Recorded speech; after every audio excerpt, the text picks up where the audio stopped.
Bet365 account খোলার আগে অবশ্যই জানতে হবে যে Bet365 অ্যাকাউন্টটা আসলে আমার জন্য কিনা। অবশ্যই যদি আপনার বয়স 18 বছরের নিচে হয়ে থাকে তাহলে অবশ্যই আপনার এই অ্যাকাউন্টগুলো ব্যবহার করা একদমই উচিত নয়। আর যদি এর উপরেও হয়ে থাকে তাহলে আপনার মন মানসিকতা আছে কিনা সেটা বিবেচনা করে আপনি এখানে বেট করবেন। Bet365 ওয়েবসাইটে প্রবেশ করার জন্য বিভিন্ন ধরনের লিঙ্ক ব্যবহার করা হয়ে থাকে, তো আমি এখান থেকে একটি কোডের মাধ্যমে Bet365 অ্যাকাউন্টে প্রবেশ করছি। Bet365 এর ওয়েবসাইটে আসার পর সর্বপ্রথম আমি যদি এখানে অ্যাকাউন্ট খুলতে চাই তাহলে আমি কোনো বোনাস পাবো না। আগে বা পরে কোনো কিছু করলেও আমি এখান থেকে কোনো বোনাস পাবো না। তো সেই ক্ষেত্রে হচ্ছে আমাকে Bet365 অ্যাকাউন্ট খোলার জন্য এখান থেকে এটি ক্লিক করতে হবে। আর পূর্বে যদি আমার আগে কোনো অ্যাকাউন্ট থাকে তাহলে আমি লগ ইনে ক্লিক করে সেখানে ইউজার নেম আর পাসওয়ার্ডটি দিয়ে দিব। তো আমি যেহেতু নতুন একটি অ্যাকাউন্ট খুলবো সেই ক্ষেত্রে হচ্ছে আমাকে জয়েনে ক্লিক করতে হবে। জয়েনে ক্লিক করার পর এরকম পেজ ওপেন হবে। আপনি এটা চাইলে মোবাইল দিয়েও খুলতে পারেন বা আপনি চাইলে পিসি দিয়েও খুলতে পারেন, যেটা আপনার সুবিধা আপনি সেটা দিয়েই খুলবেন। অবশ্যই এখানে আপনাকে দেখে নিতে হবে কান্ট্রিটা কোন দেশ সিলেক্ট করা আছে। যদি আদার্স অন্য কোনো দেশ সিলেক্ট থাকে তাহলে আপনি এখানে ক্লিক করে কান্ট্রিটা যে দেশ থেকে খুলতে যাচ্ছেন সেটা সিলেক্ট করে নেবেন।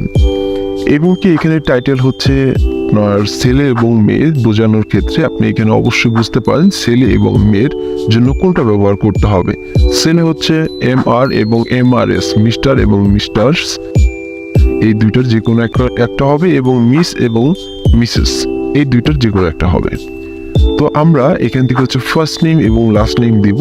আর অবশ্যই খেয়াল রাখবো যে আসলে ছেলে না মেয়ের আইডি কার্ড দিয়ে আমরা অ্যাকাউন্টটি খুলছি। তো আমরা এখান থেকে মিস ক্লিক করব। তারপর হচ্ছে এখানে আমরা নাম লিখে দিব, যার আইডি কার্ড বা ড্রাইভিং লাইসেন্স যেটাই হোক আপনি তিনটি মাধ্যমে অ্যাকাউন্ট খুলতে পারবেন, আইডি কার্ড, ড্রাইভিং লাইসেন্স এবং পাসপোর্ট। তো যে কোনো একটির মাধ্যমে আপনি এখান থেকে অ্যাকাউন্ট খুলতে পারবেন। তো আমি নামটি লিখে দিচ্ছি। তো ফার্স্ট নেম হচ্ছে স্বপ্না। তারপর হচ্ছে এখানে ডেট অফ বার্থ অবশ্যই মিল থাকতে হবে। আপনি যে ডকুমেন্টটি সাবমিট করবেন তার সাথে যেন মিল থাকে। যদি এটা মিল না থাকে তাহলে কিন্তু আপনার অ্যাকাউন্টটি কখনোই ভেরিফাই হবে না। আর ভেরিফাই ছাড়া অ্যাকাউন্টে ডলার ডিপোজিট করলে আপনার অ্যাকাউন্টটি যে কোনো সময় বন্ধ হয়ে যেতে পারে।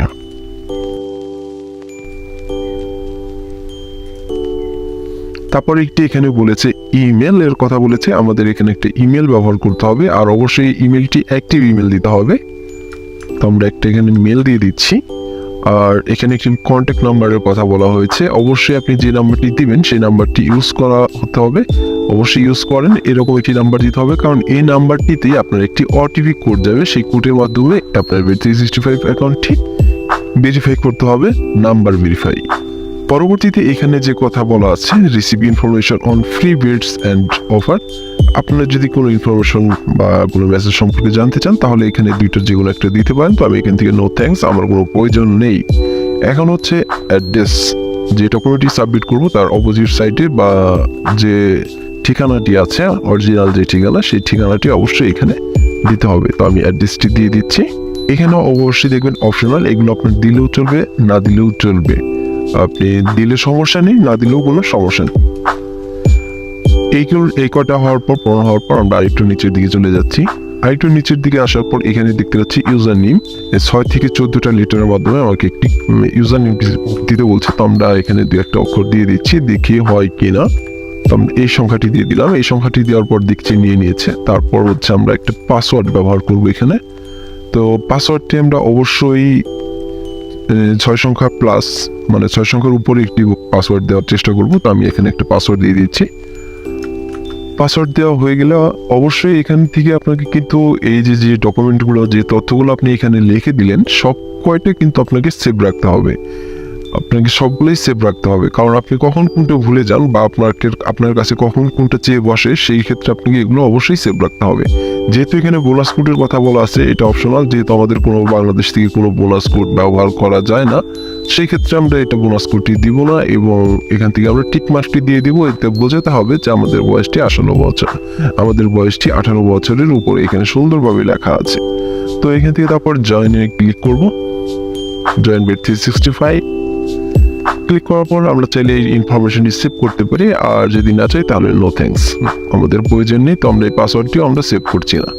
তো তারপর এখানে যে আমরা নাম্বারটি ব্যবহার করেছিলাম, আমি আগেই বলেছিলাম যে নাম্বারটি ব্যবহার করব ওইটার মধ্যে 6 সংখ্যার একটি ওটিপি কোড যাবে, সেই কোডটি দিতে হবে। তো সেই নাম্বারটি এখানে দিয়েছি।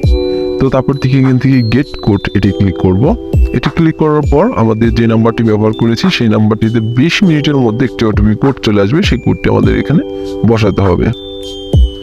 আর এখানে 20 মিনিটের কথা বলেছে, বোধহয় আপনাকে যে 20 মিনিটই লাগবে তা না, আপনার 2-1 মিনিটের মধ্যে এটা চলে আসে। তো ওটিপি কোডটি দেওয়ার পর এখান থেকে ভেরিফাই এটি ক্লিক করব।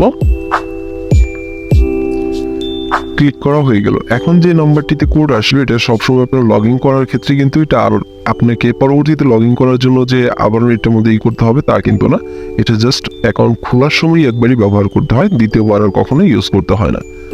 তো এখানে সরাসরি ডিপোজিট অপশনে নিয়ে চলে এসেছে। তো আমরা যেহেতু নিউ অ্যাকাউন্ট এখনো ভেরিফাই হয়নি, এটা ডিপোজিট করব না। তো আমরা এখান থেকে এটি ক্যান্সেল কেটে দিচ্ছি। কেটে দেওয়ার পর এখান থেকে আমরা এখান যে একটা আইকন দেখা যাচ্ছে এই আইকনের উপর একটি ক্লিক করব। ক্লিক করলে এখান থেকে আমরা বেশ কিছু অপশন দেখতে পারবো। এখান থেকে আমরা মাই অ্যাকাউন্ট যে অপশনটি লেখা আছে সেটা একটি ক্লিক দেব। সেটা একটি ক্লিক করার পর এখান থেকে আমরা এখানে দেখতে পারবো যে নাম্বারটি ব্যবহার করেছি, যে মেলটি ব্যবহার করেছি এবং এখানে যে অ্যাড্রেসগুলো ব্যবহার করা হয়েছে সেই অ্যাড্রেসটি দেখতে পারবো। তারপর হচ্ছে পাসওয়ার্ড, এখানে আমরা পাসওয়ার্ড চাইলে চেঞ্জ করতে পারবো। তো এগুলো কীভাবে করতে হয় সেগুলো আমি অবশ্যই নেক্সট একটি ভিডিওতে দেখিয়ে দিব। তারপর হচ্ছে এখানে ভেরিফিকেশন লেখা আছে, ভেরিফিকেশনে ক্লিক করব। ভেরিফিকেশনে ক্লিক করার পর এখানে আমরা যারা 2020 বা 21-এর আগে অ্যাকাউন্টগুলো খুলেছিলাম তখন এখানে আমরা দুইটা অপশন দেখতে পারতাম। একটা হচ্ছে আইডেন্টি ডকুমেন্ট আর একটা হচ্ছে অ্যাড্রেস ভেরিফিকেশনের জন্য অপশন ছিল, কিন্তু সেই অপশনগুলো কিন্তু এখন বর্তমানে নেই, সেগুলো বন্ধ হয়ে গেছে। এখন এখানে লেগেছে আপলোড আইডেন্টি ডকুমেন্ট, এটার মধ্যে আমরা একটি ক্লিক করব। এটার মধ্যে ক্লিক করলে আমরা এখানে টোটাল 4টা অপশন দেখতে পারবো। ড্রাইভিং লাইসেন্সের অপশনটা পাবো, আইডি কার্ড, পাসপোর্ট এবং ভিসা। আমরা এখান থেকে এই 4টির যে কোনো একটি ডকুমেন্ট সাবমিট করে আমাদের অ্যাকাউন্টটির ভেরিফিকেশনের জন্য আবেদন করতে পারবো। তো এখান থেকে আমরা চাইলে আইডি কার্ড এটা সিলেক্ট করতে পারি। তো আমরা আইডি কার্ড সিলেক্ট করছি। এই জায়গায় আসবে, এখানে আসার পর এখান থেকে আপনাকে স্টার্টে ক্লিক করতে হবে। স্টাডি ক্লিক করার পর এখানে আপনি দুইটা অপশন পাবেন। এখানে যে প্রথম অপশনটি আছে, আপনি মোবাইল দিয়ে করলে সরাসরি আপনার আইডি কার্ডের ছবিটি সরাসরি ছবি তুলে দিতে পারেন, বা আপনার যদি ছবি আগে তোলা থাকে তাহলে সেগুলো আপলোড করে দিবেন। তো আমরা এখান থেকে যেহেতু আমি এখান থেকে ছবিগুলো আপলোডই করে দিব। তো upload file from the drives এটি ক্লিক করছি। তারপর হচ্ছে চুজ ফাইলে ক্লিক করব। তারপর হচ্ছে এখান থেকে চুজ ফাইল যে লেখা আছে চুজ ফাইলে ক্লিক দিব। এখান থেকে আইডি কার্ডের প্রথম পার্টটি আমরা দিয়ে দিব। আইডি কার্ডের প্রথম পার্টটি দেওয়ার পর আর অবশ্যই খুব সুন্দর করে ছবি তুলতে হবে। যদি ছবিগুলো একটু ঘোলা বা আপনার কোনো জায়গায় ফ্ল্যাশের বা কোনো কিছু দাগ টাগ থেকে যায় তাহলে কিন্তু আপনার সেটা ভেরিফিকেশন নাও হতে পারে। তো তারপর হচ্ছে কনফার্মে ক্লিক করব। কনফার্মে ক্লিক করার পর upload back of identity card, মানে আইডি কার্ডের দ্বিতীয় পার্টটি যেটা বলা আছে সেটা। আর এখানে কিন্তু আপনি জেপিজি, তারপরে হচ্ছে জেপিইজি, তারপর হচ্ছে পিএনজি ফরম্যাট, এই 3টা ক্যাটাগরির মধ্যে যে কোনো একটি ক্যাটাগরির পিকচারগুলো আপনি আপলোড করতে পারবেন। তারপর হচ্ছে চুজ ফাইল, তারপর কমপ্লিট।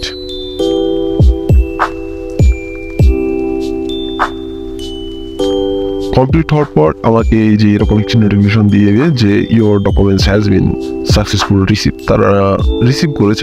এটা কিন্তু রোবোটিকের মাধ্যমে হচ্ছে রিসিভ করা হয়। এটা কিন্তু এখনো ভেরিফাই হয়নি, এরা হচ্ছে জাস্টিফাই করবে। এটা আপনার ভেরিফাই হওয়ার জন্য সময় লাগবে। আপনার 1 থেকে 3 দিনের ভিতরে, মানে 72 ঘন্টার ভিতরে আপনার যে কোনো একটি রেজাল্ট আপনার মেলে তারা পাঠিয়ে দিবে। যদি আপনার এটা ভেরিফাই হয় তাহলে অবশ্যই আপনার মেলে একটি ভেরিফাই হয়েছে এরকম একটি মেল চলে আসবে। তো সেই জন্য হচ্ছে আমাদের বেশ কিছু সময় অপেক্ষা করতে হবে। আমরা চাইলে কিন্তু এখন এটার মধ্যে ডিপোজিট করতে পারবো, কিন্তু ডিপোজিট করলে আমরা এখানে যা ডিপোজিট করব যদি আমাদের অ্যাকাউন্টটি বাই চান্স ভেরিফাই না হয় তাহলে কিন্তু আমরা আর এখান থেকে টাকাগুলো উত্তোলন করতে পারবো না বা তুলতে পারবো না।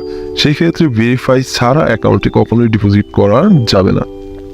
মাথায় রাখতে হবে অবশ্যই অ্যাকাউন্টটি 100% ফুল ভেরিফাই হবে, তারপর ডিপোজিট করতে হবে। আর বেশ কিছু সময় আছে যে সময়গুলোর মধ্যে আপনি অ্যাকাউন্ট খুলতে চাইলে আপনার অ্যাকাউন্টগুলো হবে না। যখন দেখবেন কোনো সিজনালি খেলা চলছে সেই সময় যদি আপনি অ্যাকাউন্ট খুলতে চান তাহলে দেখবেন যে আপনার আপনি অ্যাকাউন্ট খোলার পর আপনার অ্যাকাউন্টটি ক্লোজ হয়ে যাচ্ছে। আর বেশিরভাগ ক্ষেত্রে আপনি আইপিএল, বিপিএল বা বেশ কিছু লিগ আছে যেগুলো যে সময় প্রচুর পরিমাণ অ্যাকাউন্ট খোলা হয় সেই সময় অ্যাকাউন্ট যে পরিমাণ খোলা হয় তার চেয়ে বেশি অ্যাকাউন্ট সাসপেন্ড করে দেওয়া হয়।